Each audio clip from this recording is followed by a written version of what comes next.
It's time for Q&A in the Kitchen. It's a podcast and YouTube series where tattoo artists and a piercer talk about some of the more common questions and topics that those that collect tattoos and piercings and do them may have.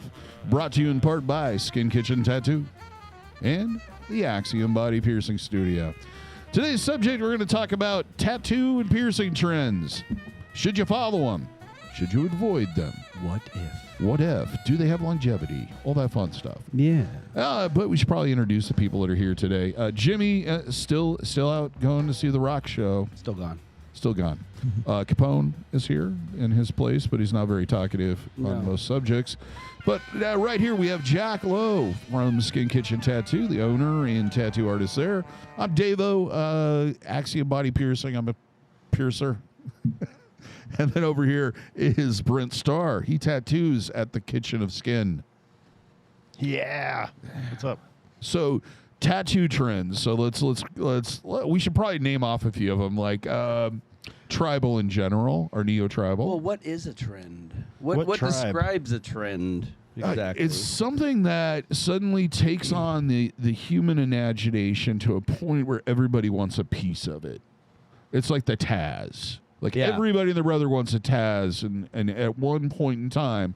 But it's one of those things that because it is a trend, it gets to the point where it becomes unhip and oversaturated. It's right. And then like it becomes a joke. Is that the place you want to be? Kind of like hair metal. Yeah. You know, hair metal, like when it first came out, it was, exciting, new, and a lot of fun. You fucking dick. You took it right to hair metal. Yeah, it had to be about music and how punk is so much better. I'll tell you don't want to get me started on punk, DaVo, and you know it. Punk went through the same nonsense, too. Oh, okay. Look at grunge. Grunge is just punk rock with a different label. Kurt Cobain alone. You know what I'm saying? You know what I'm saying is that it will always have a point where people go, man, and they'll start saying things like, back in my punk phase. But there's always going to be people like you, DaVo, that hate it just because people like it. No, that find the part that makes everyone look silly for liking it and makes you superior to them. There's always going to be something.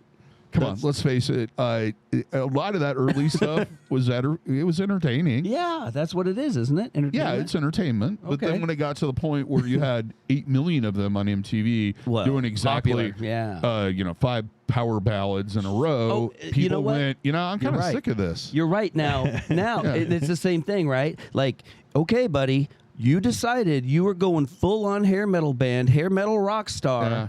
Are you going to want to be there in 2020?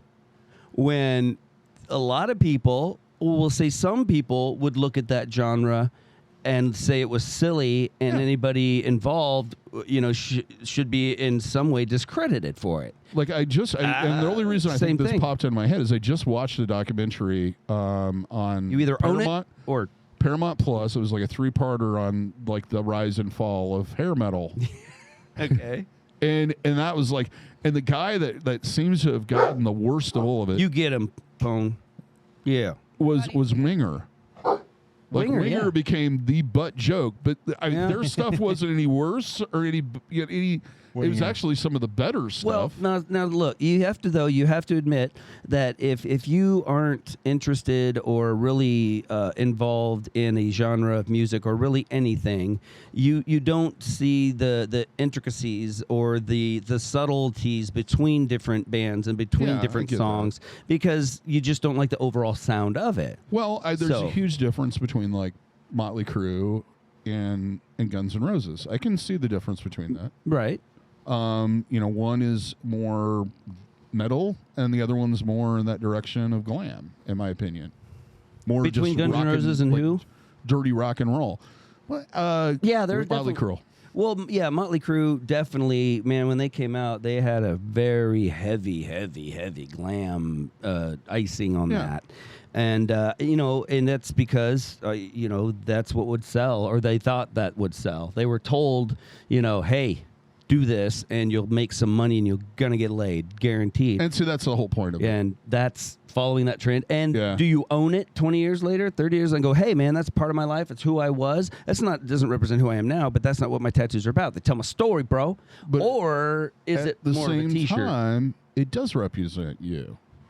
Because let's face it, if you don't go was- through those periods of life where you're discovering new things, Right. which is most of us is that teenage period where you're in early adulthood where we're kind of figuring out who we are. Yeah, you're making mistakes and figuring out if that works. If you don't have that to say, hey, I did this at some point. Right. Because we've all done things that are embarrassing. it's Absolutely. It's a chapter in your life. So, Yeah.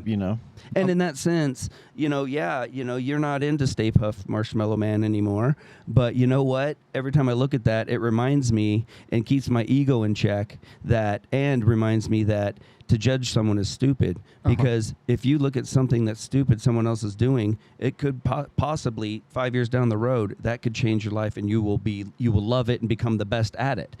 Just because at that time you can't understand what that person sees in that doesn't mean that is stupid. That just means that you're not getting the same reaction. You're not getting the same fulfillment or the same give from that as they are. Mm-hmm. And maybe one day when you change from fucking up and learning and changing and looking back and going, boy, I was an idiot.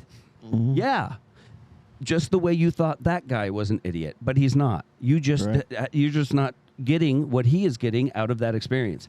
So there's always, I think, going to be those people that are going to judge to make sure that they feel right about stuff and not go, hey, man, I was that guy and I felt that way. Yeah. And I grew and I learned, and I hope that they do the same thing, not judging them and labeling them as you are that person. Because chances are you have been or are or will be that person at some point in your life. The way I look at it is to each their own on that, preference on the style thing. Because, I mean, I've got some tribal that's, it's tribal part of the tribe that I was in, I have a giant lizard on my It's a beautiful lizard.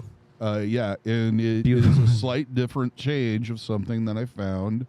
I probably saw for the first time in Modern Primitive, which is a connection to that period of my life and what I was into and what was inspiring me. Right. So I think when it comes to trends is if you have that connection to that. Yes, exactly. Like if you're getting a Taz in 1993, is Taz your favorite character? Is it something you relate to with your friends and family? Is there a connection to it? Because really at that point, it doesn't matter what it is. No. Really. Yeah. And are you getting it because that's the coolest blinged out T-shirt with the frickin' upside down leaf thing on it that, so people think I'm cool if I get this? Or are you getting it because, maybe your father had a tattoo of that, or it represents something that you accomplished, or, because that can never go out of style. No. Ever, ever, ever. And that doesn't mean that getting something because you like the way it looks on you is wrong. What does that mean? It means nothing. It's like looking at a hot rod. I tell people, when people are like, what does it mean? I go, have you ever looked at a hot rod that has a fucking flame job on it and asked what the flames mean? I know. Yeah. I think another point of view of looking at this is especially in the World Wide Web kind of stage that things get put in on the viral, trending kind of things. Somebody sees something, it's like, oh man, I really like that, and I'm going to do that. And then, 20 people see their post, and, that's that, Yeah, it doesn't take much. It kind of just takes off. And then, then you have people doing something, they may like it, but are they doing it because everybody else is doing it? It's the difference between when you first see something, and the reason why certain things make such a giant impact on culture is it's very unique. Yeah. And it's in that one spot where it's very unique. The novelty of it. Then you build off of that, and within a couple of years, it's no longer unique. Mm-hmm. It's commonplace. And if you see people that you feel don't represent you liking what you like, you will push it away. No, what? True. I find that hilarious. Is that wrong? No, it's exactly how it happens. It's how it works. Yeah, it's why you're so anti to fucking everything, because you hate everyone, and there's someone out there that likes everything, so you have to hate everyone. It's a vicious cycle. I like misanthropy. But, people just... don't know who they are and what they want. They look out and go, people like that one? Is that what people, that's the thing? Okay, I want one. Why? Well, because that's what people want, and I'm a people. So you are just a copy of that person. You're not, you don't even know who you are. You don't know what you want. You know, so you are always, I think, set up to not connect or really, truly connect with something. Fashion. A tattoo or anything. Fashion is for people that have no style. Boom. I don't know who says that. To be told. It was probably a really cool person. Smart. Yep. It's tribalism to a degree. And that's where this whole like philosophy of like, well, we're not that person. No, they're into this, and I can't be around them. Yeah. Well, the reality is I just tend to be over opinionated about said things. We have a strong opinion about things. Yes. And I've always tried to make sure that I experienced it before I had the opinion of it. Right. Of course, there's certain things that I will not do because I know I'm not going to enjoy it, like heroin. Yeah. It's not even the actual thing of doing it. It's more the aftermath and all the life destructing things that I've seen people go through. Yeah. So that, I have a strong opinion on, but I'm not going to try that. But musically, it never failed. When I was a talent buyer and I was putting on 30 shows a month and all this other nonsense, people would always come out, I can't believe you booked this band. This band's totally not you. And I'm blowing your mind, aren't I? I'm like, you know what? I listened to it and I saw something there, even though it's not what I seek out personally. I knew there was something there that people would enjoy. My job as a talent buyer is to expose you to that. Am I stopping you, sir, from booking bands? No. Am I getting in the way of you booking whatever band you would like to book? Yeah. Then shut up. Yeah, it's like I've always had this and the thing is like with trends and so forth, it really comes down to your motivation behind it.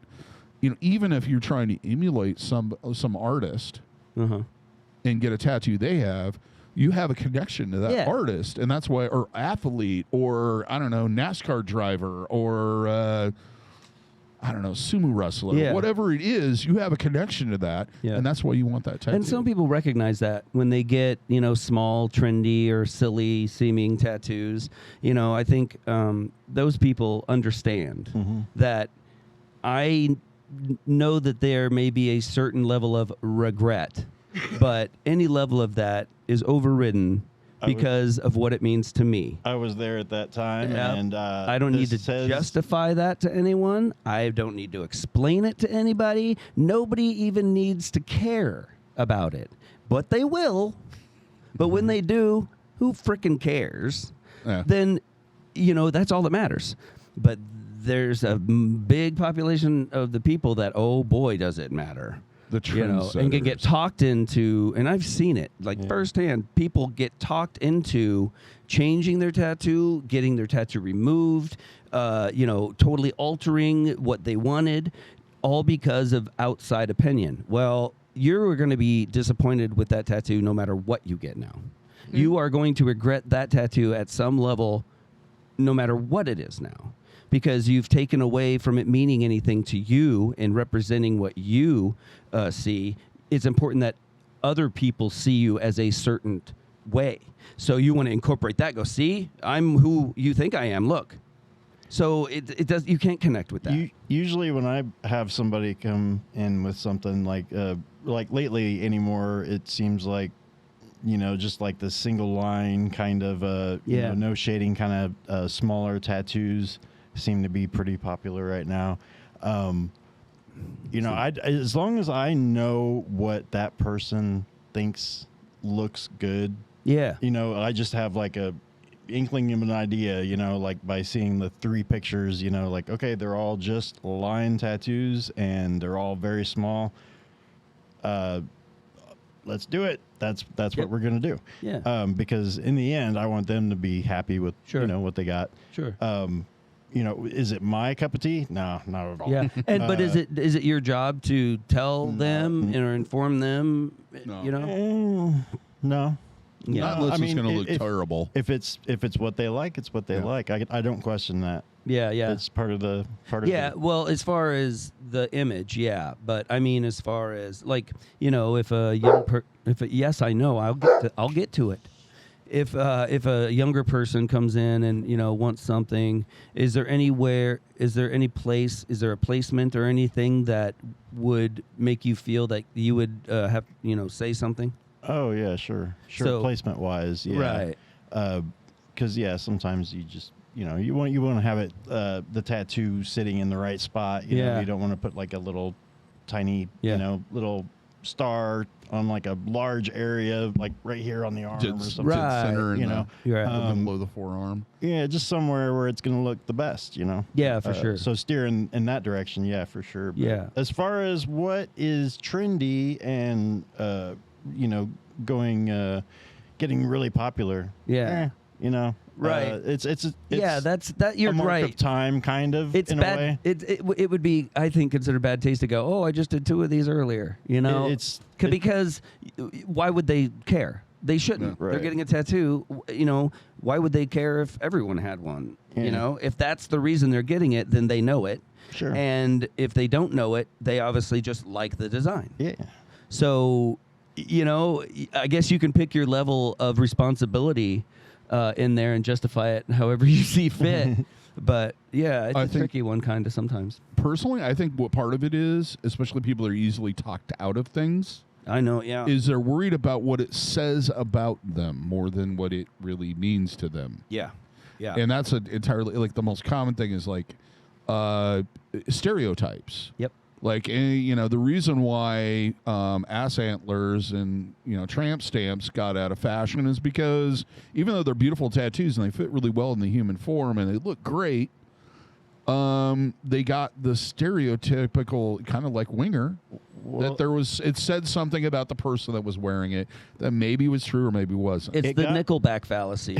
Yeah. No, it seriously is. Where did the Nickelback hate come from? It wasn't a universal hate of their music. It was one person online on a podcast compared Nickelback music to being like the worst thing ever. From there, mathematically, statistically, and in factual science, that's where the hate came from. That's a meme. Yes, it's a viral. Of, it's a viral opinion. Right. That man, it's funny to believe this, and that's what I'm. Yeah, man, they suck, and it brings people together in a way, mm-hmm. but it demonizes an innocent party. Not that I like Nickelback or anything, but just pointing that out that realizing why you think a certain way is very important, mm-hmm. Especially with something that's going to last until the day that you pass away. Because that's why it's just like what I was talking about with Winger. Yeah. That all came from Beavis and Butthead. Yep.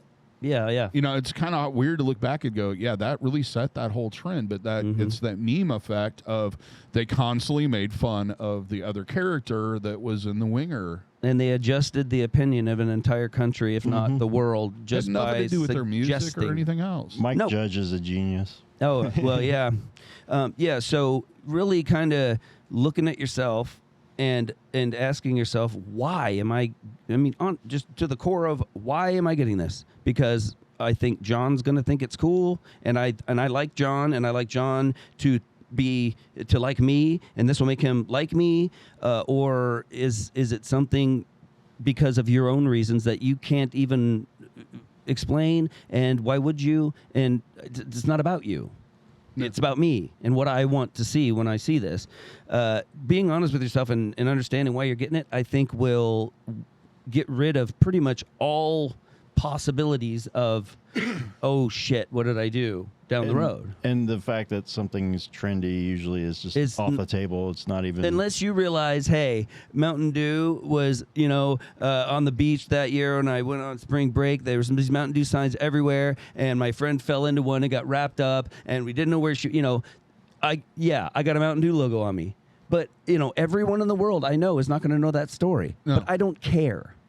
If anything, they'll say, why do you have a Mountain Dew logo? And I can share that story because it's so fun and I loved it, and I will have that forever. I never want to forget that moment. It is a snapshot that I can't forget. So you don't have to justify that. I draw the line at Mountain Dew tattoos, though, man. It's just poison. You don't want to drink I this don't know. stuff. And it's the difference between and maybe growing up in the punk rock scene, seeing how you wanted to bring that up earlier. I brought it up. I believe you attacked But hair I think metal. this is even. I think Starr. this is even in hair metal. Is you say, "Hey, this is how I want to look," Yep. and it doesn't matter what anybody else thinks. Right. Then later on, the people that come into it, because there's just as many in punk rock or any other youth movement, Sure. and whatever nonsense they want to call it, Right. that come in that they are looking to belong to something and be a part of something, but they don't do it for themselves. Oh no! To belong, to feel strength, to be a part of what is right. You know what you've convinced yourself is the noble cause. You want to have those people that you look at as noble and represent that cause as their same, as their equal. So you have to decide and what those people normally don't last. They're going to be the Nope. first rats It's off the ship. Back to Absolutely. tribalism. Yeah, They're going to be on to the next thing. because they don't want it, because they don't have any idea what they want, because they haven't even got the sense of family and belonging, or because they've been bounced around. They're trying to fit instead of going, wait, who am I? Where do I fit? So does that make all trendy tattoos at the moment tribal tattoos? Yeah, In a way, yes. Yeah, it really does. and there's piercings that go through trends, like and yeah, it's totally. kind of weird with piercing. I think like one of the reasons why the nostril piercing took off as hot and heavy as it did in recent years was just the general public acceptance of that piercing. It got looked at as a beautiful thing, not a Yes. thing. And it wasn't no longer considered something that only weirdos in LA got. Main culture, baby. Yeah. It isn't like, rockers and, people with Jane's addiction and, those people are the ones that got those done. And it's the same thing with a lot of different piercings, like especially those that were people had this perception that if a person had that, they were going to be a certain way. Yeah, absolutely. Especially with women, and this is a society that judges women the way we do. But yeah, if you have your tongue pierced, that means you're into doing something. Yep. Or if you have your nipples pierced, and a genital, oh my God, you're just That's total. the lower back tattoo. Yeah, and that's lower back tattoo. It's Yeah. all made up bullshit. Yeah. Yeah. It's an opinion that, if I don't believe that, then I'm going to look at by the people that I want to respect me a certain way, even though I'm not a terrible person. I just happen to have my own beliefs, but I'm going to be demonized. So I'll just go along. It's not worth uprooting this family structure I've built that is stupid and means nothing because I can't even be myself. So they're not my family. Yeah. They're kind of a made up. That's what I see as wanting to be my family. Why don't they respect me? Why don't they understand me? Why aren't they there for me? Because they don't even fucking know you, because you don't fucking know yourself, because you've been pushing away the people that you actually connect with, because you haven't been honest with yourself about who you are. Or honest with them of who exactly you are. Yeah. Yeah. Honesty. Just honest with yourself. We always talk about, the craziest person that would be in the crowd wasn't the guy with the 14-inch mohawk and the giant belt of bullets around their wrists and spikes that were 14 feet long. It was the really quiet fella in the corner with like a button-up, golf shirt and like tacky pants and maybe some steel-toed shoes. That was the guy that was going to cause problems. Oh, yeah. Yeah, that's the one you gotta look out for. It wasn't the guy with the big mohawk and everything. He's just going to ignore or annoy you because nothing sucks more than standing behind those people. Oh, I know. It's like they did it. They put an extra egg in there just to fuck with you. Just sit there and slap them back and forth. Anyway, yeah, and it didn't do anything. Well, they'd fall down eventually. Well, I guess that would. So I guess it really depends on how you connect to that culture at that point in time. Yeah. And to a degree, at some point, there is going to be a level of nostalgia for all these things that were considered trendy and then passé. Like Taz tattoos, tribal tattooing, the navel piercing. I see it slowly coming back with teenage girls, which means that trend's coming back. Yep. Was at a point where it was just like, everybody has their navel pierced. Let's do this because I'm more extreme than you are. And that's I'm individual. I'm not with the mainstream. I'm different like everybody else. So it gets pushed away. And the interesting thing about nostalgia is it's usually people that were never from that time that have a complete misrepresentation of what it would have been like during that period of time. Oh, absolutely. Like, I don't know how many people I knew that wanted to live in the 1950s. And I'd look at them and go, you would have been driven out of town on a rail the way that you are right now in the 1950s. You wouldn't have been allowed to exist. You would not have a job. You'd be starving to death, and nobody would be having sex with you. Right. That's not the 1950s in reality. Reality was it was very conservative, very oppressive in a majority of the country. Not wild and crazy. Exactly opposite. And it was awesome. Yes, we weren't in a lot of debt, and people liked each other way more. We bombed the entire world, so we were the only ones manufacturing and making it. They had that coming. Yeah. Germany and Japan kind of asked for it. Well, that's a big package to unwrap there. I think. Not that I'm defending anyone, but kind of caused it. I can't pretend to know all the ins and outs of what it takes to kill millions. So what I'm saying is that they're going to have. I think at some point that stuff's going to come back. And it's going to come back really hard. And it's going to be slightly different, but it's going to be that kind of same kind of thing, mainly because they've seen that on their parents. They've seen that in old photographs. They kind of, just like me calling back to the Americana stuff when everybody was getting fantasy stuff and all this other like dragons and castles and so forth. And neo-tribal, to me, it was like, no, Americana, I want those American symbols, like the old tattoos. Yeah. Because even though I didn't live through that period of time, but that was what I saw as a child. But you connect with it. On uncles, yes. Reminds me of my family, my heritage, whatever it is. It's all reciprocate.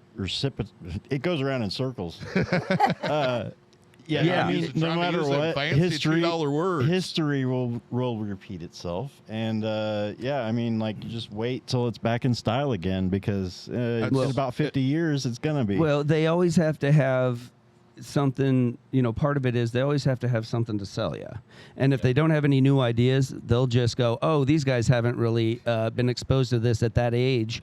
Boom, and they'll just bring it out until they think of something better, and it rolls into something else. Cut pants that come up to your armpits. Yeah. There's no reason for those to exist. Yeah. But you've been forced to believe that wearing your pants up to under your boobs is somehow a good look. Yeah. It's not. Stop it. It's stupid. When they first came out in like the 80s and stuff, it wasn't a good idea then. Just like, and I know...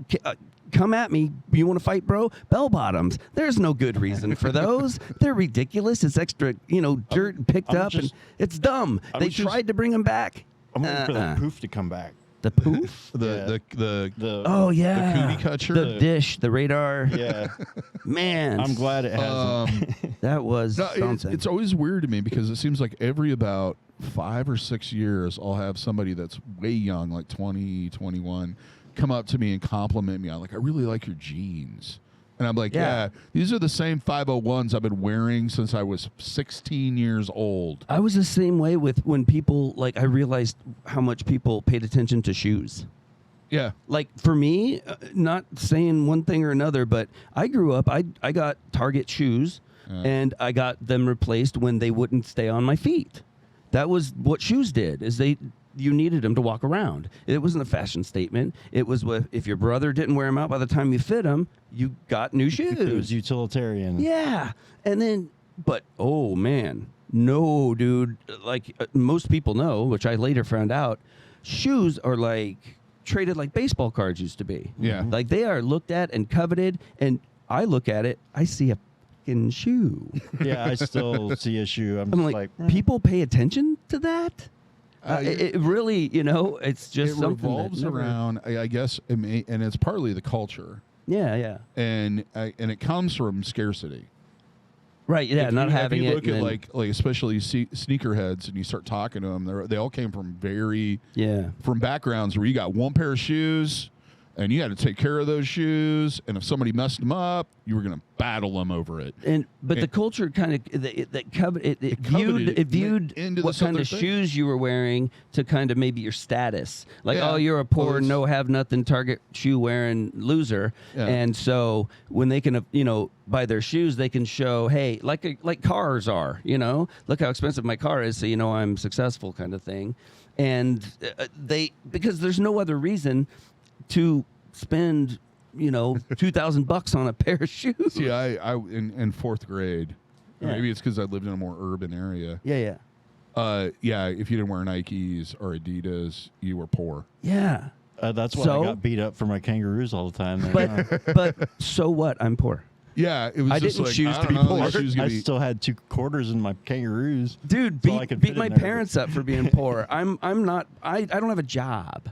But okay, see, it's so stupid how we find things. I got involved with like youth movements. Mm-hmm. So then shoes they become extremely important. Oh, it's a badge, yeah. It's part of knowing how far you are into that. Mm-hmm. So yeah, I turned into a shoe whore, and I still am. Oh, and I ended up. I have a bunch. I have 25 pairs of shoes, and I wear 2. I have like 6 pairs of creepers. Yeah, I wear them once a year. I think I had to try.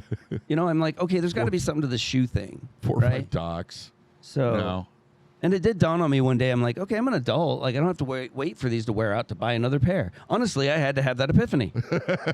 Honestly, I swear to God. Like, I'm like, I would only, oh, my shoes are, I don't need a pair of shoes. Yeah. And then if one day they were starting to rip or fall apart, I'd be like, okay, I need a pair of shoes.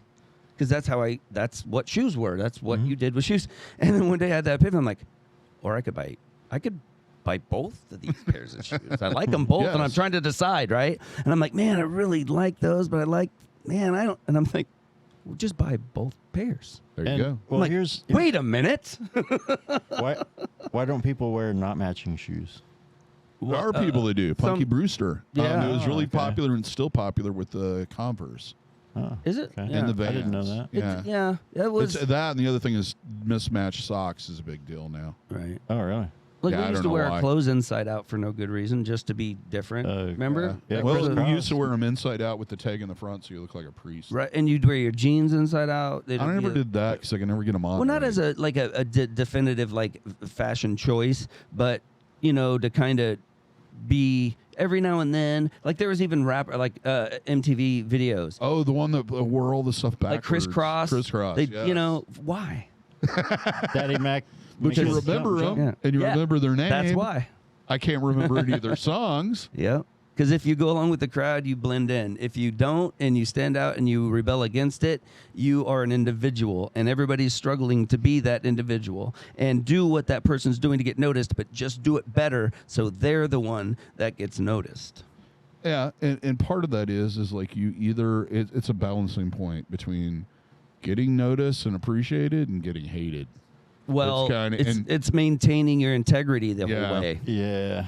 That's basically the impossible part. You can't get to be the pinnacle, the A-list, without sacrificing that. It's impossible. There's a list that I could hold in one hand of people that have been able to maintain their integrity the entire way, all the way to the top, and still be charitable, still be humble, and not let their ego completely rot their soul away. Yeah. And be honest to themselves, basically. Yes, because just be themselves. That's not how things are designed. You're not allowed to get that high unless you are willing to sacrifice. Usually, at some point, you have to lose your uniqueness to get any further. Yep.